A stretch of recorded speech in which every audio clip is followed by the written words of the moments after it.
Good evening. We got the thumbs up. We're good to go. So thank you for coming out. We're glad you're here and really appreciate the interest. My name is Bud Hunt. I have the privilege of working with the newspapers putting this on, the Times-Gazette in Hillsboro, the News Journal here. We're proud to do that, but we couldn't do it without some help. And as evidence from the technology you see, the filming that we're doing, we've had a lot of help. And Dr. Kevin Boyes, his crew for providing the room and the technology to get it up and running. So in a few minutes, I'm going to introduce Gary Abernathy from the Hillsboro Times-Gazette, who's going to give you some further instructions. But right away, I want it noted that I wore a blue shirt and a red tie. I'm completely impartial, although I'm kind of wishing I had the T-shirt concession for tonight. I do thank you for coming out. It's important, and it's only coincidental that this is tax day, and we're talking with two candidates for public office. We are fortunate, in my opinion, to have two very fine candidates step up and offer themselves to us to represent us in Columbus. It's an important job. It's a big job, and as you know from events over the past few days, it's gotten even more important. So thank you for your time. We're going to make it productive, try to keep the conversation moving. I would encourage you, if you have one of these, please power it down, turn it off, hit it with a brick, Randy. Whatever, it would be courteous and would be appreciated. So with that, I'm going to go ahead and turn it over to Gary, who will give some further instructions and kind of keep the conversation moving tonight. Thank you much for coming out. Thank you, Bud. So when Bud was talking about giving further instructions, people were shaking their head like we're not going to listen to anything you say. So I'll do it anyway. If anybody needs to know, I'm going to feel like an airline attendant. The restrooms are there, out that door, down the hall, to the right, I believe. You can also go that way and get there. It just goes in a circle. So tonight, what we want to do is have a conversation with the candidates. They will have 2-minute opening statements and they will have 2-minute closing statements. But as we get into the questions after the opening statements, we're not timing everybody's answers. We're not giving people 60 seconds and then 30 seconds and then 15 seconds. But it'll be Tom's job and mine to make sure no one filibusters and that no one dominates and that we keep it moving. But I know that's not going to be a problem. But I think the conversational style just helps us to get a better picture of where the candidates stand on different issues and subjects. We have a lot of subjects to cover. We do have some folks here from, I know, both the Clinton County and Hyden County parties who maybe will help us collect audience questions. I think there's a pad and paper right at the corner of the stage. If as we go along and someone wants to write down a question from the audience, we'll work that in if it's not a subject we've already covered or whatever that might be. So again, and finally, this is not intended to be a campaign pep rally, so it's a forum. So we would ask you to hold applause or cheers or anything like that until the end. Except for right now, I'm going to give you a chance as we introduce each candidate. First, say hello from Hyden County to Shane Wilkin.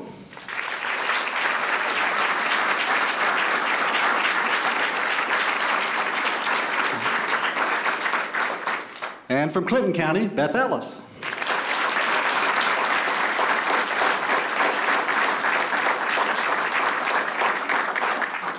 So we did a coin flip right before we started, and Beth won the coin flip, right? And so she will go first with her 2-minute opening statement. Well, first of all, thank you all for coming and being engaged in this process. And he's right when he says it's not easy to be a candidate, but more importantly, it's not easy for our families. So I would like you to take a moment to give our families, my husband and his wife, a round of applause, because this is hard on them. Trust me.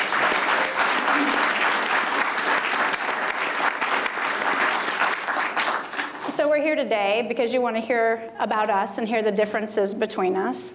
And there may not, since we're both in the Republican primary, fundamentally we may be very similar, but we are very different because you have a choice on the person, not necessarily the issues in the primary. We are very different people, and I think you will see we've had different paths, and you get to choose who you're going to send to the State House. I'm a servant leader. I've served in my community and at my business. There isn't anything I ask anybody to do that I haven't done myself or will do all day long. I am empathetic to people's needs, and when I see a need, I respond with a solution. That's what I'm known for, and that's what I work hard to do. I'm a critical thinker. I think around problems, and I find solutions that maybe others may not think of in a roundabout way. Tonight's really not about me. It's about you. It's about you figuring out what kind of leader that you desire to lead you at the State House. And I promise that I will do everything I can to live up to your expectations, because we are in a time of great need, and that's when I respond the best. That's when I stand up and fight, and you will see that I am a strong leader and I have a strong voice. So I appreciate you coming, and I'm looking forward to this conversation tonight. Thank you. Thank you. Shane? Well, once again, welcome to everyone. We appreciate the opportunity to be here, and I know 2 minutes goes by quick, so I'll jump right in.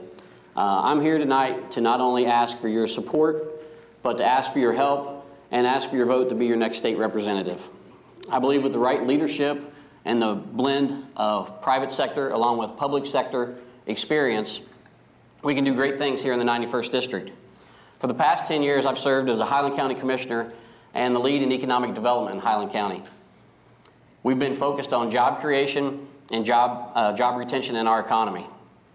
I'm very proud that our team in Highland County has been able to bring in approximately 400 jobs with $45 million in capital investment, which is important because that ties those companies to our community. Makes them harder to leave, doesn't make it impossible. In addition to economic development, I believe strongly in fiscal responsibility, and we've been able to do that and made that a priority since I've been in office. We've been able to reduce our debt. We have negotiated payoffs for debt, one-time payoffs, and we have been through strapped funding, of course, with reductions in local government. This is something that needs taken to the state level so that they're not always balancing their budget on the back of the locals. And with that, I will close and look forward to the rest of the evening. Thank you. Thank you, Shane. So we'll get right into the question. Tom Barr from the News Journal, you can jump right in. We're going to start talking about the economy and just ask you a general question. How would you make Ohio's jobs climate more favorable for employers? And let's start with Shane. Well, if you're going to talk about making it more favorable for employers, our first thing is we have a serious regulation problem in Ohio. Over 248,000 regulations, which ranks us a whopping third behind New York and Illinois, but we were able to have enough regulations that we edged out California. 3 states that I don't think we really want anything in common with, but unfortunately we do. I've had the opportunity to sit down with many businesses as an economic development person in Highland County. I attend all of our business retention and expansions. When we do the surveys, when we go out, we talk to the businesses and we say, you know, this is kind of like your once-a-year checkup. What's hindering you? What's in your way? What keeps you from expanding? And when we talk about that, they come back and they give us reasons, and we work with it. And I tell them that, you know, we're not here as a government to create jobs. That's not what we do. If we're creating a job, the tax dollars are paying for it. We're not gaining anything. But if we can help facilitate a job or facilitate jobs, and we've been pretty successful with that in Highland County. We've been able, as I mentioned in my opening, with PAS Technologies, with Corvac Composites, with Candlelight, which is now Luminex. Just to name a few, we've been able to help those companies navigate through the expansion woes that they would have, and to be more competitive with other states. We worked with Jobs Ohio, Highland County CIC, and through OVRDC and help. And I would also say it's a team effort in our county, and we have to focus on that on a daily basis. That's a question for you. As a state representative, the relationship you have with your county is extremely important. And communicating is the #1 skill. And expressing your needs to the state appropriately on what's needed is very important. And having that relationship is important. Jobs Ohio is a tremendous organization that has the amenities that can help these organizations look in your community and find out what needs there are, workforce, and what's available. Forbes, in November of 2017, ranked Ohio as the 14th best state for business. We didn't rank higher because we ranked low in the category of labor supply. We have a workforce development issue that we can address, but the great news is our district has the assets, and we have the funding available from the state to do this. What we don't have is some collaboration that's happening to pull these people into this job training that really is available. It's there. There just seems to be a disconnect and some silos that aren't really getting it all together, and I think that having the right leader in the state rep position is really going to help this. Because pulling these people all to the table and saying, look, we have some skills out here at Ames that they've had to create their own program for. Brady Templeton was just talking about it at the chamber the other day. They created their own program. But maybe there's programs that we can develop, at Great Oaks and expound upon that we can provide these jobs and provide these futures for people. These are good paying jobs with great benefits. These are the kind of jobs that you can raise your family on and not have to job hop. I think we have these assets here in the district. Right now the unemployment rate, Clinton County is 5.5, Highland County is 6.1, Pike County is 7.3, Ross County is 5.0. We are above the national average, which is 4.1. So we have work to do in this district, but it's here. We have the people. We know we have the people. We see people needing jobs and needing good jobs. So creating that environment, I think, is where we can really make a difference in creating that workforce development. So people choose to bring their companies here. Jobs Ohio and the governor's office can do their job to give them incentives, and we can make some better communities right here. Along those lines, Beth, starting with you, local employers like those at the Wilmington Air Park, I know even in Hillsboro the same thing, they have great vocational career opportunities. But they struggle to fill them with qualified people with the trade skills they need. What can Ohio do to increase the number of students going into the skilled trades? Ohio Means Jobs has a K through 12 outreach. And I think that reaching into our schools and giving these kids and focusing them earlier in school that they have the opportunities right here in their communities. Not everybody has to go to a 4-year college. And having that kind of debt hanging over your head, if you certainly can't pay for it out of your pocket, is that really the right thing to do? Is it right for somebody to graduate with almost $200,000 in debt to get paid $40,000 a year? So we have the amenities right here, and we can reach into our schools, form some better relationships again. And like I said, I think it's going to take that leadership to make that happen, because pulling those people together individually, they may not be able to communicate, but if you get that leadership, that state rep that can sit there at a table, say, look, we need to have a meeting, I think we can really make this happen here. Shane? We do have a gap in our workforce, and it is our vocational trades.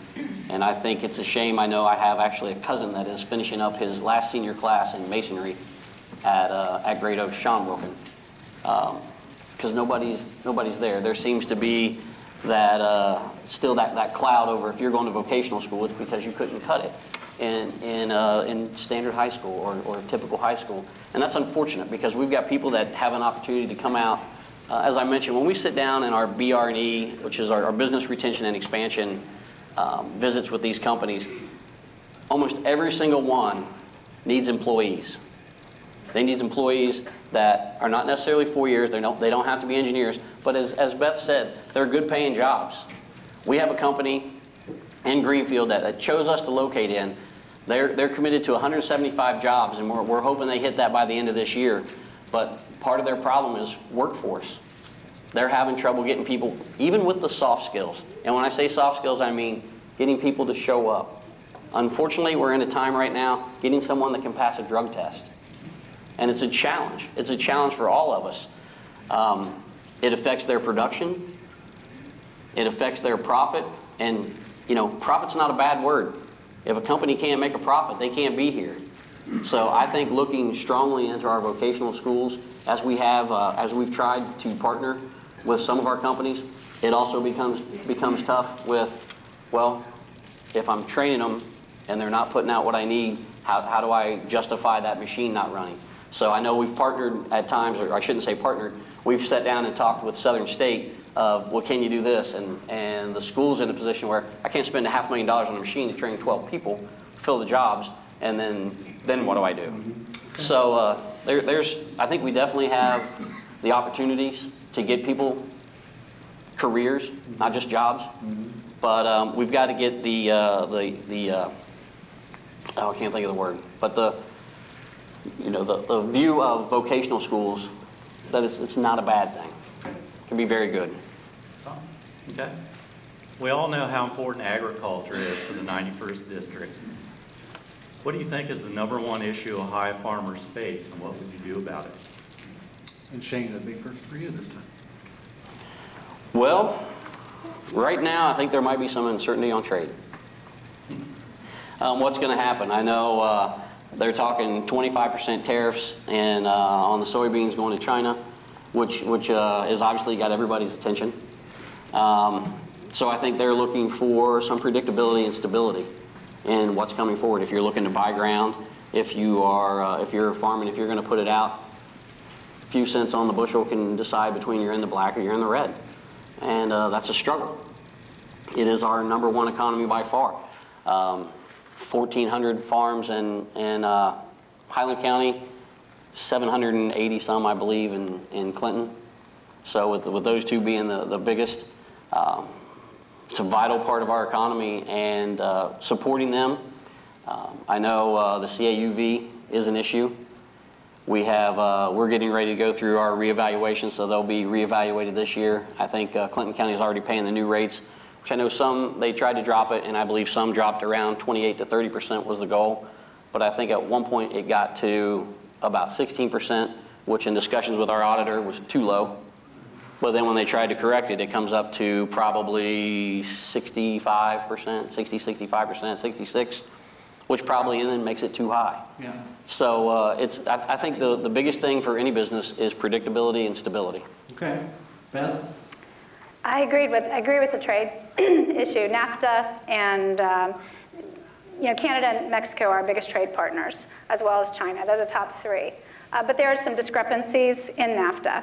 And with China, without a doubt, with the currency manipulation and the practices that they do, I support our president. It's very difficult as a farmer right now because it is uncertain. But he is a master negotiator. This is what he does. And I am putting faith in him that he is going to pull through for us on this, and it's going to be better, because the deficits that we're facing right now, it is absolutely not fair. And there's no way our farmers can compete with that across the world. Not when they're dealing with Brazil with different rules. It's not okay. He was the one who called it out and said that we're going to make a difference with that. So I'm standing behind him, hoping and praying that his negotiation skills will pay off. The big issue we're facing right now in Ohio is a water quality issue. Grand Lake St. Mary and Lake Erie have an algae bloom that has been causing several issues. Senate Bill 150 went through, and as you know, the 4 R's, your source, rate, time, and place, were put into place. 3 weeks ago, some legislation was to be introduced, and it was going to be more legislation about regulating the way farmers practice with their fertilization. But here's the issue. Some of the terminology in it said that ag fertilizer would be defined as a water pollutant, which makes every farmer in this room a criminal when any of their fertilizer goes in the water. And that's not okay. But people noticed this, they stood up, and it stopped that legislation. This is extremely important to have this ag voice, because Southern Ohio, there's not very many of us reps. And these big cities, they've got lots of reps because of their population. You have to stand firm, and you have to be aware of these issues coming down, because these will have detrimental effects to our farms. Added to the issues we have with instability in the market right now, this is not good stuff. These are mandates coming down by the state, walking into your life and telling you what to do. And I'm curious, Beth and Shane both, this is a region that voted for President Trump very heavily, Highland and Clinton County both. Are you hearing, because I think we all are, from farmers very nervous about the president's approach on tariffs? Well, everyone's nervous about it when you're watching corn prices. Well, it's fluctuating right now. Everything seems to be, beans are okay. But again, sometimes you have to rip the Band-Aid off and get it done. And I think it'll be better, because NAFTA does have some serious deficits in it. So I'm hoping that he gets this done, and it's done better than what we've got, and this is what we need. What do you hear when you talk to farmers, Shane? Put it directly, they haven't backed off from him yet, but they're definitely watching and paying attention and seeing if that support's going to stay. Okay. And you've both talked a little bit about the environment, or Beth was talking about the environment with the algae and so on, but are there other environmental issues? Whose turn does it start? Shane? I'm losing track. See what he asks first. Okay. What is the number one environmental issue to both of you that you know, that we need to worry about, that you would worry about as a state rep in Columbus? You mean for our district? Yeah, for our district. Well, for our district at this time, it's going to be the A plant down in Piketon and the hazardous waste fill down there. Do you want me to go ahead? Go ahead. Yeah, we better have to talk about it. You know, I know we've both sides of this campaign. Beth and I everybody's been out working hard, and I spent a day yesterday down in Pike County and had a chance to talk to several people. When you get down into Piketon, their number one concern is, hey, what is going on with the A plant and the contaminated material? The number one question is, would you want to live beside that? And I think everybody in here would say, well, no, that's not where I would desire to live beside, but I think what you've got to look at is safety first. What can we do? We already know that there is contaminants in the ground, and how do you secure that? How do you make sure that that's not leaching into the water? What do you do? So I've taken the action. I've already reached out. In my 10 years as a commissioner, I have developed a very good relationship with Senator Portman, and I've reached out to his office as well as Congressman Winstrup, and we have discussed some things that are going on. As it stands right now, it looks like the really bad stuff is going to get shipped out west, but the lower level stuff is going to be maintained there on the site. Now, the people in Piketon are not too happy about that, and they would go back to tell you in the original agreement, that's not. Everything was supposed to go out west. So for the 91st District, I think it's that. I think it's making sure whatever the result is, it is the safest possible result for everybody concerned. Beth, same question. So I went and took a tour of the A plant, so I got to have my eyes on it, on the inside of it. And when you take a tour of something, of course, they tell you and show you what they want you to see, and that's fine. But I was privileged to be able to do that, to understand and see the scope of this facility. 33 acres under roof of each of the buildings that's there. That is enormous in size. This whole thing is to be taken down and discarded and gotten rid of, because this facility has enough electrical source and water source that at one time it pulled more energy, more electric than the city of New York City. That is a tremendous amount of electric, but that's how many engines were there to do this gaseous diffusion. So what this offers to Pike County is the possible future of a plant going in there of something else. The Department of Energy said that they would clean it up so that that is an asset for Pike County. We're going for state rep. We can't tell the federal government, the Department of Energy, well, you can't do that. I mean, Rob Portman, or Senator Portman, and Senator Brown, they've done the same thing too, but it is the federal government. That is their facility that they own, but we can stay on top of them. And we can get on top of the Ohio EPA and make sure that they're monitoring the radiation. I'm an old X-ray tech, so I do understand radiation a bit. And like he said, that the really bad stuff is supposed to go to the desert. The structure itself, some of the best steel our country ever made. And I hate to see it and think that, gosh, can't we reuse this? You can't. It's got to be put into this fuel cell. And they have it scoped out to where they put it into sections, and it will go in there, and it's supposed to be monitored. Well, that's my expectation. These people are raising their children there. They need to know if there's anything coming out of it. And they talk about contaminants. A lot of those are solvents. Because of all these thousands of engines that ran, these are solvents that are in the soil. But then when I asked if there's any radiation, is there any, oh no, these are all solvents. Terminology is a big deal, but again, they should be able to monitor it. They have monitors down there, and if they go off, people need to know why, and there should be transparency there so that people know, so their children can be safe, because I do know what radiation can do to a family and all the way down through your children. That's not something that just goes out of your system. It passes to your children, and I'll stand behind them to make sure that the Ohio EPA is making sure that the federal government is doing what it promised. Okay. We're going to switch gears a little bit to social issues.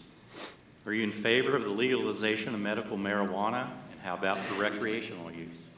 Beth, your turn. Sure. So the federal government marijuana is illegal. It's an illegal substance. So, but medical marijuana, there's no way for anybody to know if the components of it can help people unless we study it, and we can't study if it's illegal. So I believe that medical marijuana should be studied.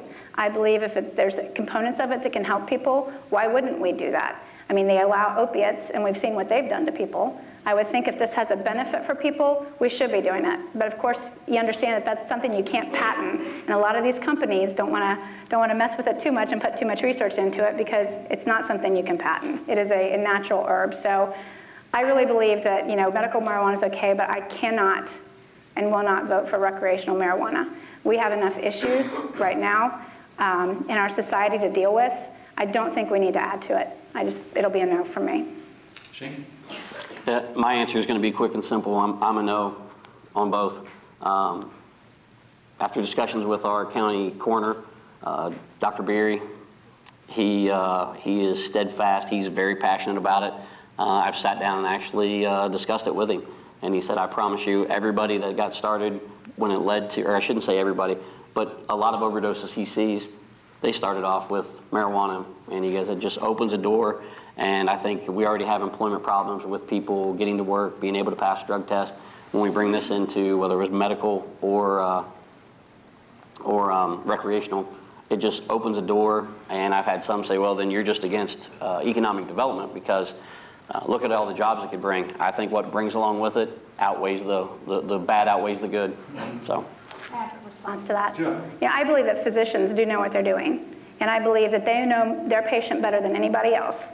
And they know, and these drugs, the opiate addiction, when Purdue advertised this and they brought this Percocet out, or Oxycontin out, they said it was non-addictive and they marketed it as such. The doctors did not know that this was going to end up like this. I trust that physicians know their patients better than anybody else and their needs. And if there's something that they can give them that's not addictive and that may have a component to it, I believe we need to research that. And we need to give them that opportunity to do so. But along those lines, and Shane, you know, in Ohio, I mean, it's pretty much, they're already awarding dispensaries Correct. And grow sites, and I think some have been awarded in the district. As a state rep, would you go to try to reverse that? If I had the opportunity, I probably would, yes. I think, like I said, I think experience counts, and sitting down and talking with a doctor that is passionately against this, that I would trust his experience. I think it's important. Mm-hmm. Okay. Anything else on that? Dispensaries and so on, Beth? I'm not changing my thoughts. Okay. Both of you are pro-life. You're both endorsed by Ohio Right to Life. What kind of legislation would you like to see to advance that cause? And in what case, if any case, do you believe a woman should be allowed to have an abortion? And I believe it's Beth's turn. So our district is a very conservative district, and I'm going to stand behind everyone that I've spoken with, and a great majority do not feel that abortion is something that they can support here. And for 25 years, I've done ultrasound. I did my first ultrasound in 1993, and I've seen life at its very first start. I can't erase that from my mind. I can't. It's an experience of thousands of babies that I've seen. I can't change my mind about that. So I am against, I will not, government should not fund abortion, and it's just not something that we lawfully want to have here in our state. Shane? This is one of the issues where you're going to see, I think, Beth and I in pretty much lockstep on this. There's nothing in this world that I cherish more than my two daughters, as many of you know. We're 100% pro-life. I guess the only exception would be if called into the life of the mother. Do you agree with that? I agree with that.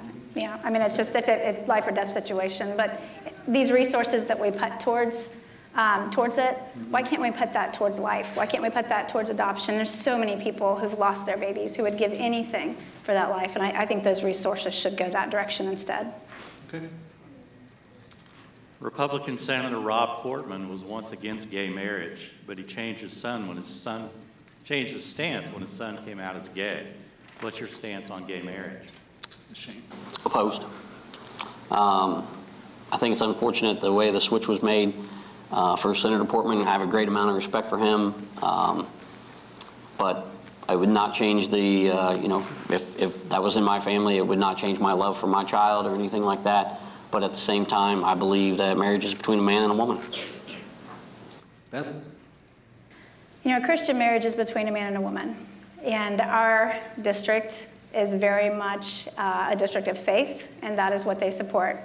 I am very much opposed to anyone discriminating or treating someone different who has a same-sex marriage or is very different than the average person. And so it's conflicting for me because of my compassionate heart. I feel conflicted for that because of my faith, but I'm not going to change my mind on what the state of Ohio's law is between a man and a woman and what the federal government. That's where your issues come into the states. So I know it sounds conflicting, but at the same time, I want to make sure that no one is ever persecuted for any of the differences that they have, because we do have a compassionate community, and we want to welcome people. But I do believe marriage is between a man and a woman. Beth, moving now to a different subject, campaigns and campaign tactics. So, Beth. Yes. You entered this race very early, and you received the endorsement of Cliff Rosenberger, along with benefiting from campaign funds under his direction from a group called OROC in Columbus. Considering his resignation last week, apparently due to an FBI investigation, what are your feelings now about the former speaker and his endorsements? So the former speaker, from what I read from legitimate newspapers, there's an investigation. And I don't know anything about it. I haven't heard anything more about it than what I've read in your paper and in your paper. I know that the speaker, I haven't talked to him, but he loves this community and he's loved this district and he worked hard for it, and we've had good things because of his dedication and the sacrifices he's made to become the speaker. I felt like he kind of pulled from the district from that because it sucked up so much of his time. But I don't regret that he endorsed me in 2016 because he saw me for what I am, and that's a strong conservative candidate. And when in 2015, when I first mentioned I was thinking about it because I knew the seat would open, he was shocked that I would even consider it. I mean, I've got a good situation with a good job around my family. Why would I step into this? I mean, and a lot of people ask me that, but because I do have a burning passion to represent people just like me and just like us, everyday people. And when he said he would back me on that, I was honored by that. Now, the game changed a week or so ago, and it is disheartening. But again, I don't know what's going to come of it, and the truth will come out, whatever it is. And I pray that things work out for the best for him, but at the same time, that doesn't change who I am and what I'm bringing to the table. And that's a strong conservative platform. It's a decisive person. I'm honest, I'm truthful, and my integrity is deep. And OROC is not some shadowy organization. It's on my literature. It's right on the front. It's the Ohio House Republican Organizational Committee. It's a well-respected conservative campaign committee in Columbus. They have an address.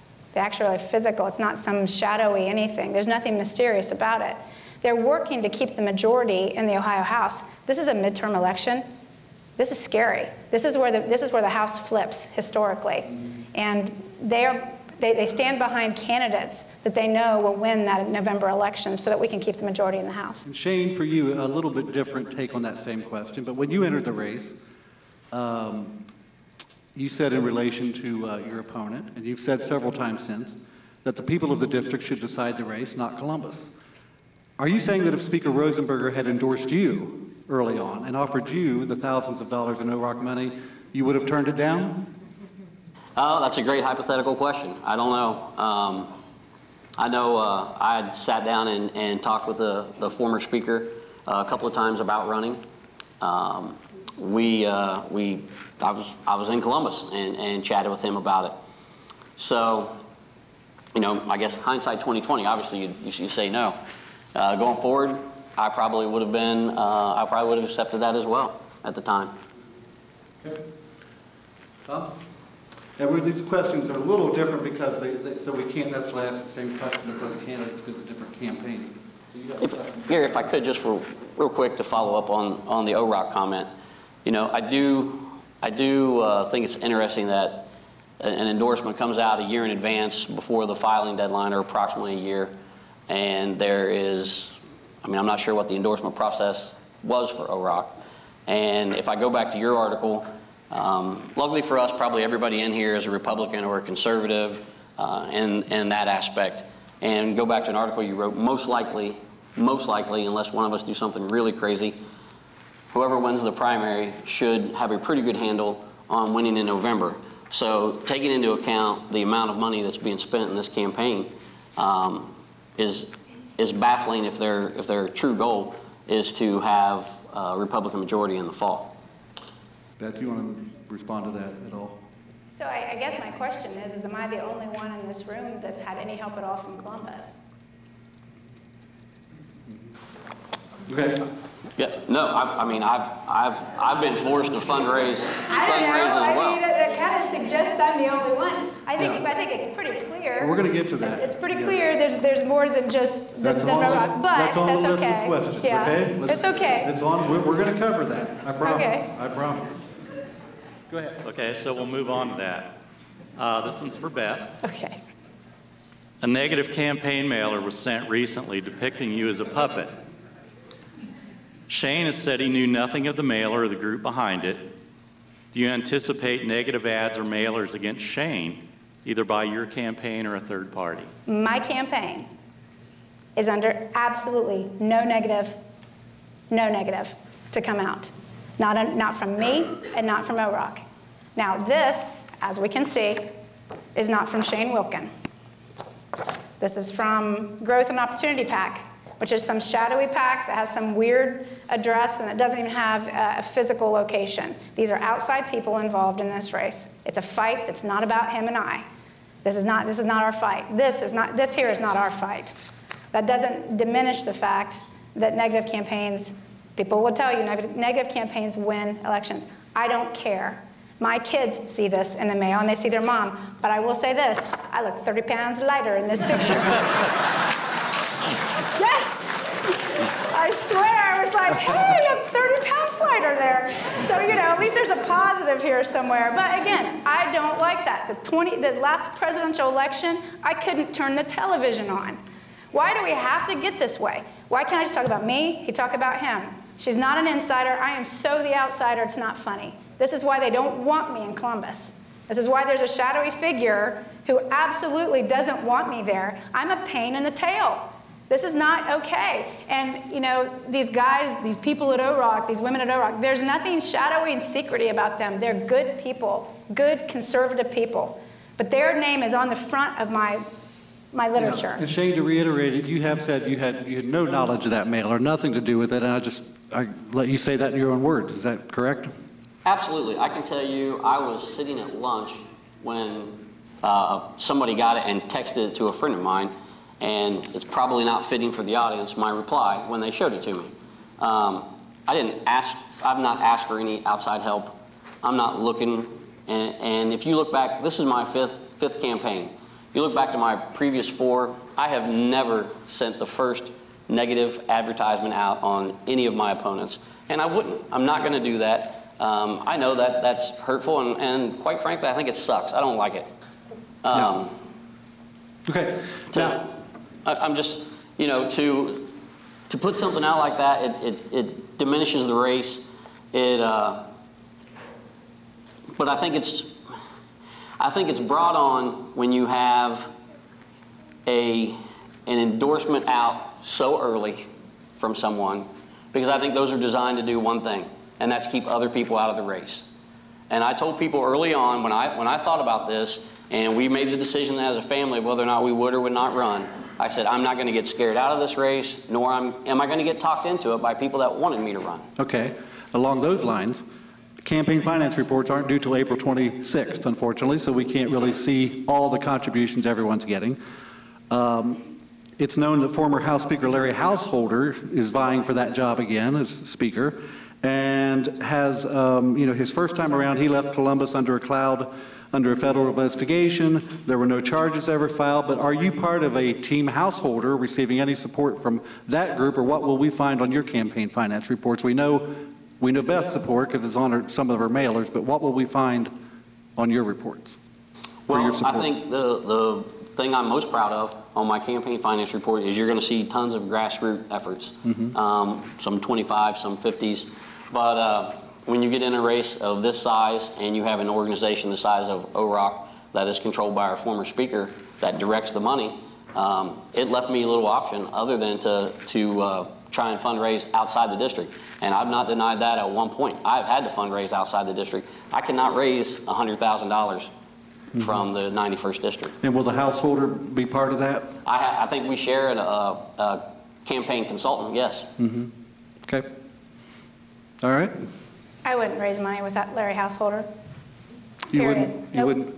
You wouldn't what? Nope, I'm sorry. I wouldn't accept his help. I wouldn't, You wouldn't accept his Larry help? Why Householder's not? help. Nope. Why not? Larry Householder has an innate sense of entitlement to the Speaker of the House because he believes that he can control everyone in Columbus, and he manipulates a lot of things, and that concerns me deeply. That is the insider Columbus that I'm being accused of, and that's not what it should be. And I am that person that will stand up against things like that, and I just, even if I lose the race to do it, because I won't okay a negative campaign ad, I won't do it. And if I lose the race because of that, so be it. I'll sleep at night just fine about it. And like I said, OROC is a legitimate organization. It's, and I don't feel the least bit concerned about that at all. And nope, that's just the way I feel about it. Any other comment on householder or anything along those lines, Shane? Yeah, I would say I've never said that OROC, at least at one point, was not legitimate, but I think there's some question to their funding. I would remind that I don't believe Mr. Howe, I don't know a whole lot about his past service, but in the last, there was no resignation. He finished out his term, and his district has elected him back. With that said, be it Ryan Smith, Larry Householder, Ms. Polanda, Jim Butler, any of those, there's not a single person that has asked me, said, I'd like to have your vote for Speaker, or have ever approached me and said, hey, if I do this, I expect your vote for Speaker. Me and either. I've stood up to, I believe you already committed to Ryan Smith in the paper. I did not. Heath Gonmore reported that. I did not say that. Okay. I said, I know Ryan Smith. That's another one of those fake news deals. I said, I'm just saying, I said, yep, I know Ryan Smith. He contacted me and it was encouraging me, to get involved, for your communities, blah, blah, blah. But I did not say, they did not ask me who I'm voting for. They said, do you know Larry Householder? And I said, I've never met him. He's never contacted me. So that was misconstrued. But, along those lines, the speaker's race, with 8-year term limits. So Cliff became speaker after just serving 4 years. He's elected Speaker of the House.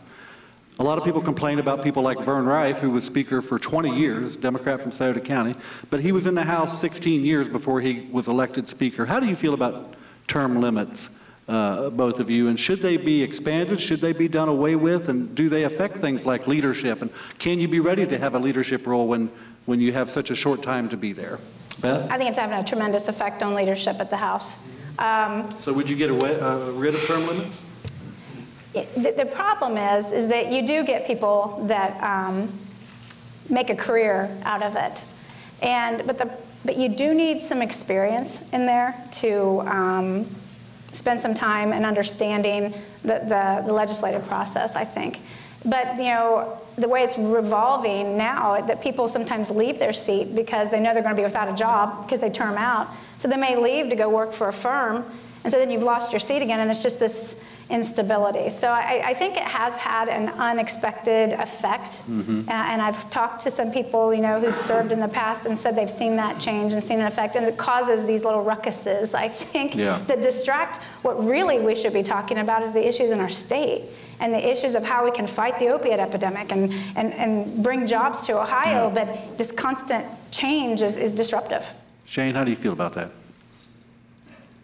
I think term limits are a thing that on paper sound really good right off the bat. I think it does have a severe effect on leadership and knowledge and experience, experience that you can learn coming up through the ranks of local government. I would suggest, and probably everybody would be aghast if I would say the race that we're going for, it would benefit not only the person running, but the constituents they serve to at least make those 4-year terms. Because it's a campaign cycle that people say, oh, you're just trying to keep your job. Well, you know, we're trying to do it and keep it because we believe, and I think both of us believe in what we're doing, and we want the best for our district and for our constituents. That's what we want. But it's tough to do with a 2-year cycle. I think when you get into term limits of only 8 years, the one thing that a lot of people don't see is how much it reinforces the bureaucracy that is one step away from the elected office. And you have people there that have no accountability to the district, but yet they have tons of power and tons of influence. Yeah, okay. Moving on to a little more general political and government questions, okay. Tom? Local officials have often said Ohio has balanced its budget on the backs of local governments, particularly with cuts to the local government fund.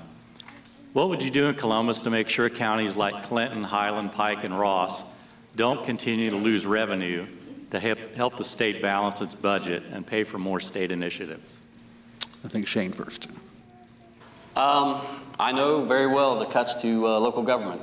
Being a commissioner for 10 years and carrying that experience, coming in, we had to make some extreme cuts to our budget. We started off in 2009 with a budget of $10.8 million. That budget was then, or I should say, our general fund cash on hand by then, end of February, was less than $7,800 in the bank. So that's a problem when you're trying to operate a county. We made the cuts to our general fund. We took that down to between 9.7 and 9.8, started the next year at 8.3, approximately a 30% reduction. I don't think the state has taken that approach to where they've actually made real cuts. You can look at the MCO money that used to come into the state. It was a saving grace for us when we did get it, but the one-time payout, or the 2 lump sum payments that the counties received, well, the state ended up making theirs up with a fee of $1.03 for every dollar they lost. We fought against that as county commissioners, but in the end, it was stalled out in the best deal we could possibly get at the time.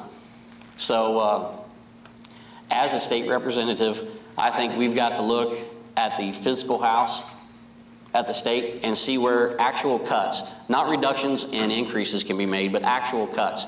Where can we make changes there to improve and shove more ability to make the decisions at the local level as opposed to at the state level? Okay, Beth? Yeah, I agree with that totally. It's every community I've been to across this district, I've been traveling it back and forth, it is the same story over and over. Their budgets are slashed. Their health care costs have gone up 20 and 30% without an increase in their budget. Infrastructure needs are increasing, decay in infrastructure. The burden is on our local governments, and they do feel like the budget has been balanced on their backs. And look, it's time to cut the fat on these programs that aren't working at the state level. A hard look has to be taken at some of these programs. So those have to be shifted. I know they're talking about doing a local government infrastructure fund, and then that money will be set aside to each county for their roads and infrastructure without touching their local government fund. So it's 2 separate things. They'll get money in both ways. That might take some of the burden off of that local government fund. But without a doubt, the Finance Committee and the budget year, I don't know how anybody can honestly be on that committee and not sit there and feel the pressure from that. I mean, can they just scoot that through without feeling upset for their communities? We're not the only ones feeling it. It's across the state. So it's got to be reevaluated, and we're bragging about balancing the budget, and it should be. That is our responsibility. But come on, let's look at the things that are fat. And anytime that you get into a lean system, you got to cut the fat out. And so I don't think there's any shrimp running treadmills in Ohio, but I really hope there's not. And if there is, we need to quit that silly stuff and focus on our communities with the extra costs with the opioid epidemic, extra costs with health care. It's been a difficult time, and I don't think either one of us would hesitate to fight for that for our communities. Okay. I think experience has taught me one thing, and that is everybody wants you to be more efficient, but nobody wants you to reduce their budget. Mm-hmm. Yeah. Yeah. So another issue is district drawing district maps. Issue 1 on the May's primary ballot addresses gerrymandering. Do you think it goes far enough, or what's your general feeling about the whole gerrymandering issue, Beth? I'm really kind of stunned they came to such a bipartisan agreement. I mean, for the House, you know, for the Senate to be 31-0, and for the House to be 83-10 on the vote to get this on the ballot, I think that's really quite stunning, especially today. That truly is a bipartisan effort, and the way they set it up, I think it's stunning, and I think I really hope it works because there's always something in the weeds. You can get in the weeds on these things, and it can get to the part of a clash, and there's clauses in there to how they resolve that. But the fact that both the House and Senate agreed to such a degree, it is encouraging. Shane? I have to echo a lot of those. I've looked at it and would tend to support issue 1 as well. It is encouraging to see them tackle it. I know it's a complex issue. What you run into with, as you call the gerrymandering, is you end up with districts that have 3 full counties and 2 townships. And I'm not sure how you represent 2 townships without representing the whole county. Okay. Moving on, Tom. Here's a quick question. Do you support a certain candidate for Ohio governor, and why? And it's Shane's turn. I am DeWine. And why is that? I think in the end, it's the winning ticket. It brings a lot of experience, and I think the other aspect of it is it brings youth in John Houston. Beth? It is an amazing choice that we have, which I'm pleased to say. DeWine has 40 years of experience, and he knows our state inside and out. He's got experience in Washington. John Houston has the energy. He's got great ideas, and he's done a great job as Secretary of State. Mary Taylor, she has such a diverse experience. She has life experiences that I think could help with some of the things that we have. And Nathan Estreth, he's really quite interesting to listen to, and some of the ideas he has. But I'm going to have to be behind DeWine and John Houston at the end. And in regard to President Trump, I think you've both indicated that you're supportive of President Trump, but obviously the president has characteristics and things he says, does, tweets, and so on that can sometimes make it hard to be a supporter of President Trump. I guess, Beth, assuming you do support President Trump in general, what would you like to see him change, and is there anything you think that could happen that would lose your support for President Trump? I really wish he wouldn't tweet like he does. I love the idea, the absolute idea of being in direct contact with your constituents. When in the history of our country has a president been able to talk directly to the person individually? So that is an amazing opportunity. I don't like the negative, the rhetoric. We teach our kids to try to speak kindly, treat each other respectfully.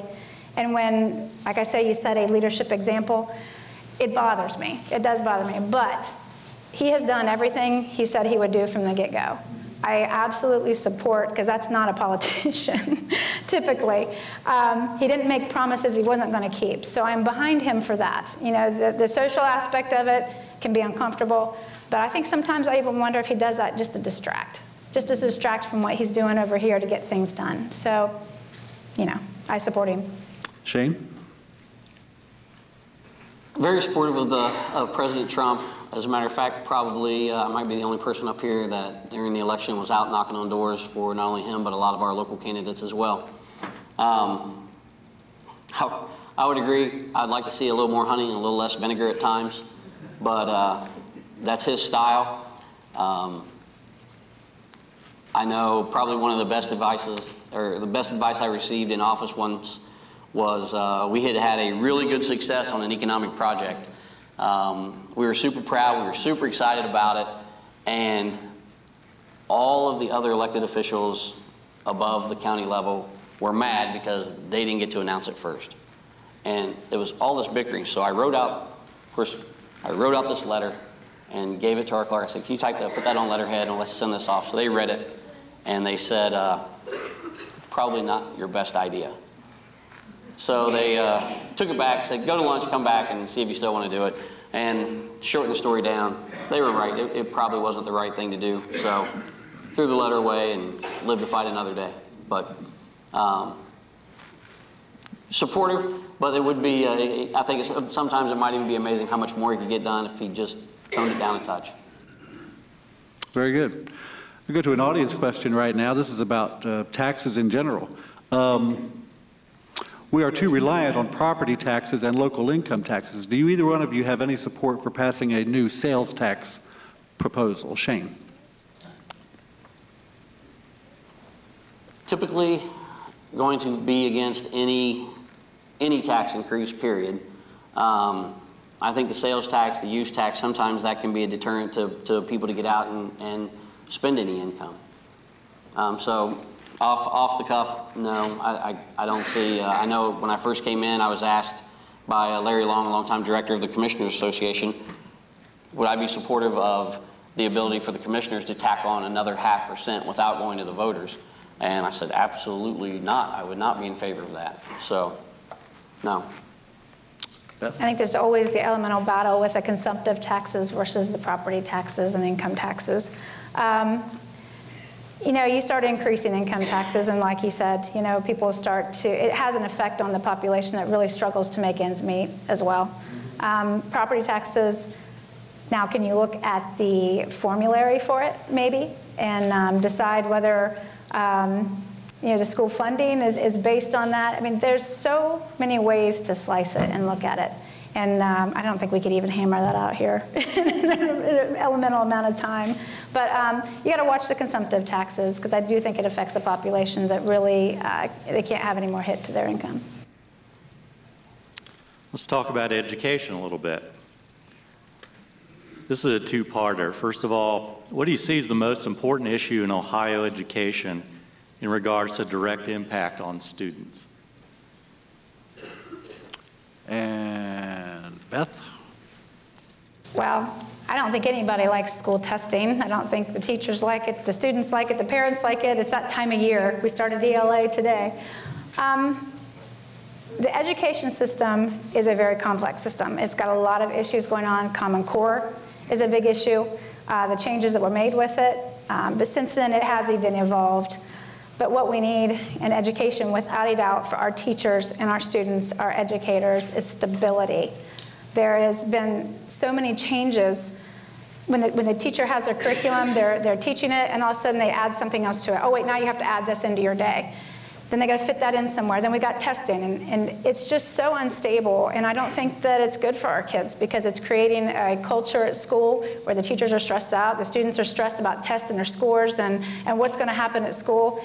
It's really, I don't think it's supposed to be that way. And with the instability at the state level between the Board of Education, with the Ohio Department of Education and the governor's office, my goodness, it's fracturing apart right now. So a hard look needs to be taken at that, but stability needs to be the #1 key right now. Shane? I agree with the stability, and I'm a big proponent of, I think we've got to focus on our local control of our schools through our school board, and what do they think is best. They're elected, they're responsible to the people of that district. What do they think is best for the kids? I think sometimes we get too much in the weeds and try to overcomplicate, and with a broad stroke try and picture this is best for every single school district in the state of Ohio, and it doesn't work well. And by the way, my 7-year-old passed her DRA 16 today. We got a big... We should have follow up on rallies for education. Teacher pensions and benefits and the protests have been in the news a lot lately. What would you do to both help and keep good teachers in education? Is that me or him? That is, I believe, Shane's turn first. Yeah. Oh, you got to give me the question again. I'm sorry. I know, right? With teacher pensions and benefits and so forth being in the news a lot lately, what would you do to both help and keep good teachers in education? I think you're going to have to allow teachers to teach. Most teachers have a passion for the kids, for the learning, and when they feel more like all I'm doing is teaching a test.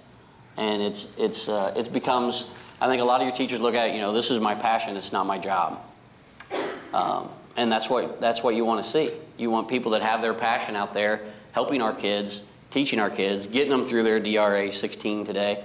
But can we move past that and allow them to teach, teachers to teach? The other thing, I think you look at early on teaching when they come out of school with some of the current wages they're looking at, and I know budgets are always an issue, but we have to look at our teachers being supported. They've got families, they've got to do things that are best for them, and when they can go away from teaching into another job that pays much better with maybe better benefits, now because of the struggles on their pensions, because of the changes in their health insurance, it pulls good people away from teaching, and I hate to see that. Beth? So good teachers need to be encouraged to stay in school and teach. I've got a sister retiring who should absolutely be in the education system. She loves what she does, and she's outstanding at what she does. But the culture at school, there are so many socioeconomic issues that we're dealing with in school that these teachers, they're not mental health counselors. They're not social service.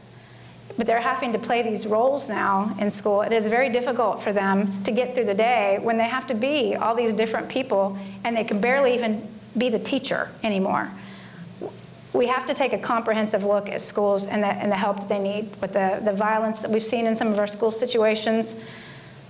You can't expect the teachers to suddenly assume that role. There has to be people implemented to do that role. But the funding has to come from somewhere. The schools can't afford to do this themselves. So I think creating the culture where teachers want to stay and be able to make a difference and have all the people in place to do their job so the teachers can teach is huge. And supporting their retirement systems and having them come back to teach some more is a great idea. To teach those young teachers how to be excited about education and want to stay in education and not get so fatigued with the problems that we have. We need to keep these good teachers. Another audience question, and Beth, we'll start with you. How do you feel about prison overcrowding and changing felony 4s and felony 5s to misdemeanors? With the opiate epidemic and all the problems that we have right now, we do have a serious overcrowding. I think people get sent to jail who have mental health problems. I think people get sent to jail who have maybe marijuana conviction, and the jails do get crowded. If we can fix some of the recidivism rate with some of our opiate epidemic and addiction problems, then we're not going to have these problems in the jails. There are a lot of communities, and every community is different. Piketon has different issues than Wilmington does. And the judges in those areas try to help people because their cultures are different. You can't dictate from the state or legislate how everybody should do it in their community because you don't know. It is different cultural issues. And so I think, giving them alternatives and having people be into rehab and have other programs, I think is a really good idea, and giving that local control is important. Shane? I think the effect of the F4 and F5 is just going to be tremendous on our county budgets once again. We have a 72-bed facility in Highland County, and I know our sheriff is here this evening, but we're probably looking at, I don't know, but I would guess we're probably at 90 plus in there. So if our F4s and F5s are staying, where am I going to put them? The unfortunate part is if you have a savvy drug dealer, he knows as long as I keep it under X grams, I can never go to prison. Mm-hmm. I can offend and offend and offend. As a conservative, as a Republican, a lot of times you want to look at these issues and you're thinking, oh, lock them up. They break the law, lock them up. But data's telling us that's not working, because if you're locking up an addict, he comes out, he's still an addict, she's still an addict, and we have the problem all over again. We do have to look at alternative sentencing. We do have to figure out the best way to do this, and it's going to be different financially for each county of what we can afford to do and what we cannot afford to do. Pike County doesn't have a jail. They are paying tremendous amounts of money and shipping people all over the state that are in jail. It's a struggle for us. If hindsight being 2020, we should have built a 272-bed facility. But when we stand right now and our judge goes down the list every day and says, All right, Gary Abernathy's in jail. I can let him out because he's probably No not. applause, please. I don't know if you should do that. He's not going to embarrass me. Beth Ellis is going to get out. She's not going to embarrass me. But there's no way we can let Shane out. Or, we've got to put someone else. Someone else has got to come in. But when you're looking through those logs on a daily basis to say, hey, who's least likely to embarrass us if we let them out? Because we all know it'll be front page that this person was just let out of jail yesterday and committed this crime. Yeah. And that's a struggle for the judges. Another audience question. I'm going to read it, but then I'm going to turn it into a broader question. Beth, it's a question for you, but it's kind of in line with the question we have too. It says, Beth, you are a pilot. We don't see many pilots run for office. What is it about being a pilot that helps you focus on what's important? Do the details matter? But to make that a broader question, what is it about individual experiences, skills, life experiences that you have, for both of you that will contribute to your success in Columbus? Beth, go ahead. I think with that question, without a doubt, it wasn't like I dreamt to be a pilot someday as a child. It was one of those things that just came about, and it intrigued me, and I thought, well, can I even do this? I mean, there's not very many girl pilots out there. Less than 6% of pilots are women.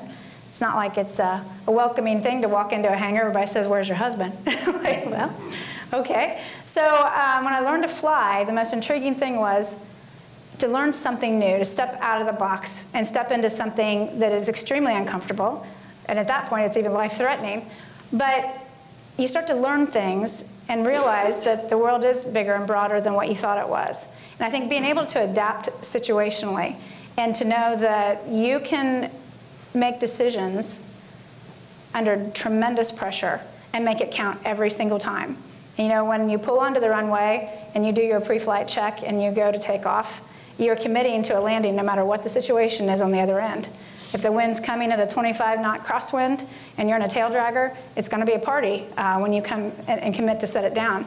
But that's very important on decision making, because if it's that bad and you come in, you need to abort that landing and you need to go around and you need to find another situation. And it's decision making all the way.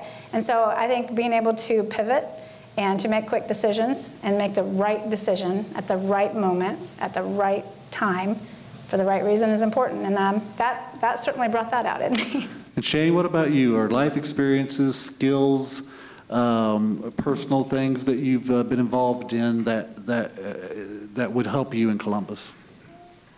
Well, I think without a doubt, my wife and I are small business owners. It's operated on a daily basis, people in and out, dealing with the public every single day. That gives us an aspect. We also deal with the state through some licensing that's required for our place. I don't think I can emphasize enough the experience that I've gained through the commissioner's office in my 10 years there. And it started right off early on that our auditor came to me with an issue. Of course, the financial crash was happening, and he said, hey, here's how we've got to fix, or here's the problem we have. And I wish I would have wrote the problem down, because I thought, well, you just put on your pure private sector thought process, and here's the answer. This is simple. If this is government, I've got it made. And Mr. Foley told me, he said, that's a great idea. It's illegal in the public sector and we'll go to jail for it, but it's a great idea. So I said, 6 months in, let's come up with something, let's come up with another answer. But, and being in that office, my fellow commissioners that have been with me throughout my terms in office, for the most part, all of them have treated it, this is your job every day. We're in the office every single day. Now, it's been a little harder with campaigning in a district this size, but it's the little day-to-day things that you pick up and that you see and that you learn over time. And I hope that even though I'm not in there quite as much as I have, and I know they're here tonight, but at times when we come through, that they rely on me and I say, oh, this is how we did it. And it's that. I also think the ability, when you cut your general fund budget 27+% from a high of 11.2 in 08 to the start of 10 to be at 8.3, when you have a cut like that, you better be able to convince and negotiate with your other elected officials and get them on board. When you walk into one of your best friends' office and say, Sheriff, I need $545,000 out of your budget. and he still goes out and knocks on doors for you when you're running for state rep. I think we were able to accomplish a lot of stuff. Talking about your office and things that haven't been that positive the last couple of months was, number one, a Rocky Fork Lake grant that almost fell through, and one of the things that the state said, or I'm sorry, the Fed said, the Justice Department, was that they didn't think there was enough oversight in the office to go through with that grant. And then also you recently had a clerk plead guilty to a charge of theft in office for misusing a credit card, a commission clerk. How do you assure people that they can have confidence in you to oversee that type of thing? Well, I think we look at that, and all of us that are in business, or all of us that are in government, you have people that have a fiduciary responsibility to you, and you have people that you trust. Now, if they violate that trust, which in this case they did, then you have to pay the consequences. The theft was found. It was reported. The police were called. We turned it over to the prosecutor. She was prosecuted, has pled out, has repaid the money, and I think the sentencing is left. So I don't think it could have been handled any better. And on the lake grant question? On the lake grant, it's incredibly frustrating. Thank you for reminding me of that. Incredibly frustrating. For those that don't know, our Rocky Fork Lake, we applied for a grant and received a planning grant, and I'm probably going to get too much in the weeds. So. Well, let's don't do that. But let's don't get too much in the weeds. But the charge that there's not enough oversight, and I know you talked about the staffing level of a small county and so on. Right. But, yeah. So what we looked at is we partnered and we collaborated, because that's what that grant was about. We even collaborated as far as to bring in the 91st Civil Affairs Battalion out of Fort Bragg, North Carolina, to help us survey out at the lake. I don't think there's another rural grant in the country that went that far in collaboration. I think there was I think you referred to in an article, it's the reason small counties can't. We had to collaborate with other people. The bottom line is we had a budget that was approved twice by the federal government. We had a plan that was approved twice by the federal government. We then were sent an email to move forward, and we didn't deviate from our plan that was submitted or our budget one bit, and then they came back and said, oh, wait a minute, you have to stop. So we collaborated because we knew currently in the way we were staffed, we didn't have it. Yeah. But that grant's kind of back in progress now, right? It is. Yeah. That's okay. Go ahead. Oh, I was going to say, my clerk, Nicole Obrecht, who helps us a lot out on economic development, we went out to D.C., sat down with 9 members from the Department of Justice, and went over, here's where we're at, and tell us. Yeah. It was great to sit down face to face, because what they understood is not what we were saying. Right. And I hope it opened their eyes a little bit when I said, I have 50% of my staff with me. Yeah. Yeah, We only have 2 people in our office. And Beth, similarly, you talk a lot about your experience on things like the Port Authority, but there are people who don't think the Port Authority has been particularly successful in some areas, particularly, certainly you weren't there when the big loss happened, but Amazon, losing Amazon, that type of thing. Does the Port Authority share some blame for not having a more successful air park than it's been? So when DHL pulled out, and they donated the air park, it had to go to an entity, and Dayton Port Authority would have been happy to have it and control it from there, but the county was able to create the Clinton County Port Authority to have it. And at that time it had 600 jobs there that were left, and it was devastated. Here's this facility, this 1,500 acres, it is enormous. The amount of concrete is unbelievable. The maintenance, the decay of some of the old buildings, where's that money going to come from? So in that amount of time, part of which I wasn't on the board, they've been able to turn it back around and get a structure to it to where it's now on the upswing.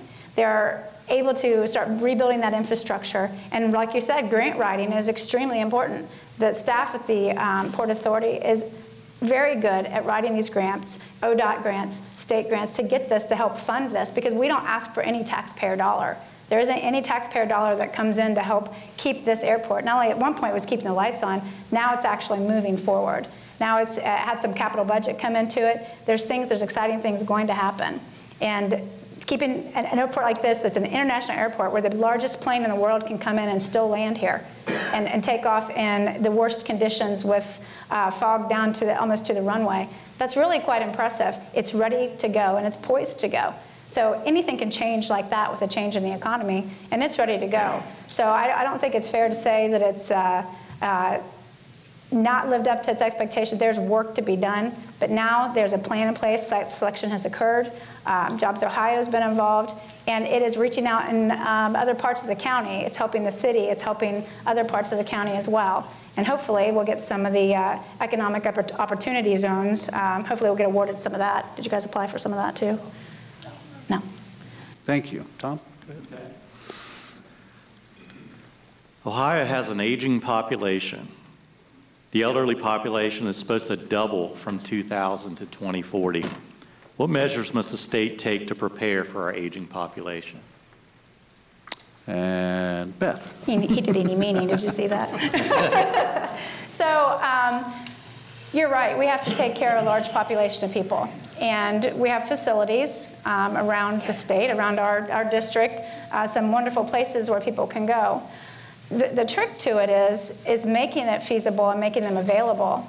Regulations are pretty high to make sure our care is good, but sometimes these regulations are strangling some of the very businesses that are trying to take care of our elderly population.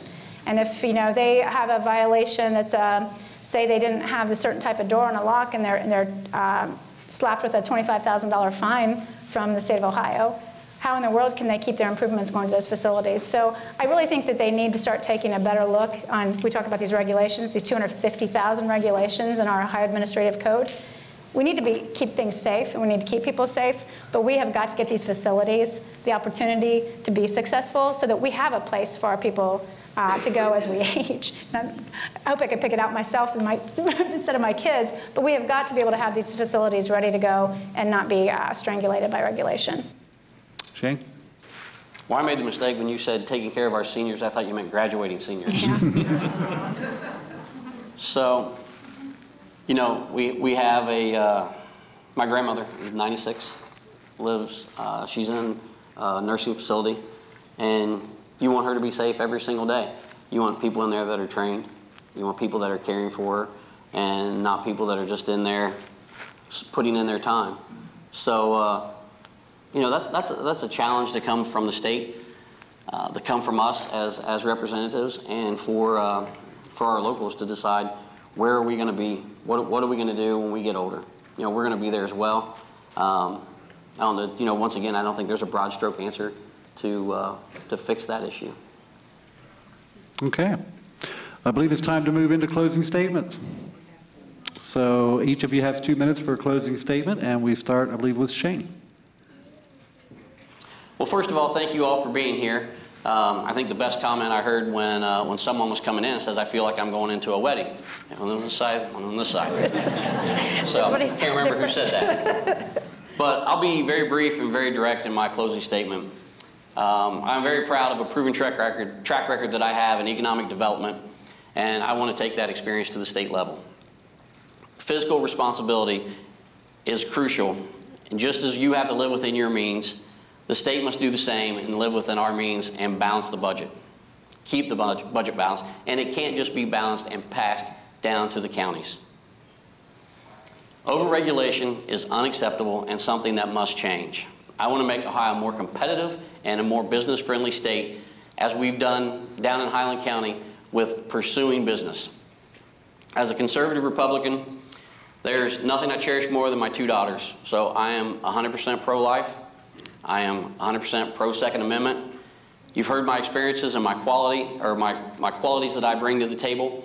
I would be honored if you would, I'd be honored and ask for your vote on May 8th. Or if you want to start voting tomorrow, I believe it's 8 to 5 at the voting locations. Help yourself. Jump in and vote early. Thank you very much, and I appreciate everyone being here. Beth? Again, thank you. Thank you all for coming and being engaged in this process, because it is very important. And I'm real. I'm standing here before you, not with smoke and mirrors, not with what somebody said about me or a rumor that went around. I am Beth Ellis. I am a business owner. I am a mom. I'm a wife. I am a farmer. I am an ultrasound technologist. I am a whole lot of things that I think can help our district. And it's because I've worked hard for the last year studying this district, crossing it back and forth, and learning about the nuances in each and every community, and taking that data, taking that information, and being ready, thinking that I would hopefully take office in 2019, and then the world shifted on its axis a week ago, and that's not the case. It could happen as early as May 16th, and I'm ready to go if that happens, because I have all the information that I need, and I have the people that I've met, all of you, and I will represent all of you. And if I were to be elected, I will work with Shane, and I will work hard with Shane to make sure our communities are successful. There's not any hard feelings in this game. This is important. And I appreciate all the help of my family and my friends and supporters for going on this journey with me, because it has been quite interesting. So thank you so much for all coming tonight, and thank you for being part of this process. Thank you. And thank both of you. I want to thank the audience. We videotaped this tonight, so we should have it on our websites soon, both the News Journal and the Times-Gazette, within hopefully about 24 hours. Tell your friends or watch it again. Early voting is underway. Election day is May 8th. And let's give both these candidates a great round of applause.